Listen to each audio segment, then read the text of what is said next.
আপার যে পালিয়ে যাওয়ার এক ধরনের ইতিহাস সেটাকে রিপ্রেজেন্ট করছে আজকের এই প্রতিকৃতি। এই আফা 18 বছর আমাদেরকে ইসরায়েলি কায়দায় আমাদেরকে নির্যাতন হচ্ছে। দীর্ঘ 18 বছরকে আমরা বলি ফ্যাসিবাদী শাসন। পহেলা বৈশাখের সাথে রাজনীতির সম্পর্ক কখনো ছিল না।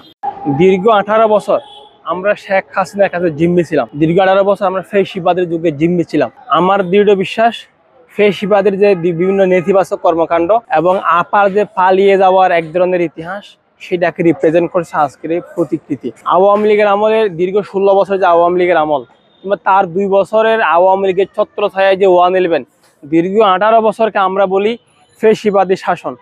আরও যদি আমরা বিস্তারিত করে বলি তাহলে এই 18 বছরকে আমরা এক ধরনের আওয়ামী জাহেলিয়াত বলি। আওয়ামী জাহেলিয়াতের সেই নেতিবাচক কর্মকাণ্ড আপাকে রিপ্রেজেন্ট করে তুলে ধরা হচ্ছে। এটা হচ্ছে আমার ব্যাখ্যা। যিনি হয়তো এটা তৈরি করছেন তার ভিন্ন ব্যাখ্যা থাকতেই পারে, সেটা তার বিষয়। তবে একজন রাজনৈতিক কর্মী হিসেবে, ঢাকা ইউনিভার্সিটির একজন ছাত্র হিসেবে আমরা দীর্ঘ 18 বছর ঢাকা ইউনিভার্সিটি ক্যাম্পাসে এই আপার কাছে বন্দী ছিলাম। ইসরায়েলের অবস্থা আজকে দেখছেন না, ইসরায়েল যেভাবে আজকে ফিলিস্তিনকে আক্রমণ করেছে, এই আফা 18 বছর আমাদেরকে ইসরায়েলি কায়দায় আমাদেরকে নির্যাতন হচ্ছে। এটা হচ্ছে ওনার যে নেতিবাচক কর্মকাণ্ড, সেই নেতিবাচক কর্মকাণ্ড এখন রিপ্রেজেন্ট করে। 2019 সালে বেগম খালেদা জিয়ার বিকৃত প্রতিকৃতির মাধ্যমে নেতিবাচক রাজনীতি, নোংরাবাচক রাজনীতির ইতিহাস আওয়ামী লীগ রচনা করে গেছে। পহেলা বৈশাখ একটি সার্বজনীন। পহেলা বৈশাখের সাথে কৃষকের সম্পর্ক, পহেলা বৈশাখের সাথে মুদির দোকানদারের সম্পর্ক, পহেলা বৈশাখের সাথে দেশের মানুষের সম্পর্ক, বাট পহেলা বৈশাখের সাথে রাজনীতির সম্পর্ক কখনো ছিল না। 2019 সালে সর্বপ্রথম বেগম খালেদা জিয়ার প্রতিকৃতি বিকৃতির মাধ্যমে পহেলা বৈশাখকে নোংরা রাজনীতি গ্রহণ করা হয়েছে।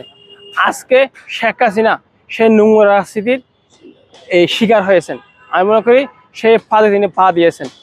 তিনি যদি সেই বেগম খালেদা জিয়াকে সেফগার্ড হিসেবে রাখতেন, তারা আজকে এই বিকৃত ইতিহাস হয়তো তাকে দেখতে হতো না। দেখেন, শেখ হাসিনা পালিয়ে গেছে সে 5 আগস্ট। তার আগে তিনি কি করছেন? তিনি বেগম খালেদা জিয়াকে বাড়ি থেকে বের করে দিয়েছেন। যেদিন 2010 সালের 13ই নভেম্বর যেদিন শেখ হাসিনা বেগম খালেদা জিয়াকে বাড়ি থেকে বের করে দিয়েছিল, সেদিন শপথ নিয়েছিলাম এই শেখ হাসিনাকে দেশ থেকে বের করে দিব।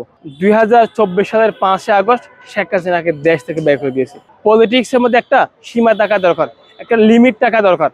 পলিটিক্স সবসময় নেতিবাচক রাজনীতির জায়গা নয়, পলিটিক্স ইতিবাচক জায়গা। আমরা সেজন্য বলছি যে অতীতে যা হওয়ার হয়ে গেছে, ভবিষ্যতে আমরা আমাদের যে রাজনীতি সেটাকে এক ধরনের পরিচালিতভাবে করতে চাই, একটা সৃজনশীল পরিবেশে করতে চাই। তাহলে অতীত থেকে শিক্ষা নিয়ে আমরা আমাদের ভবিষ্যৎ পথ চলাকে সুন্দর করতে পারবো, মসৃণ করতে পারবো।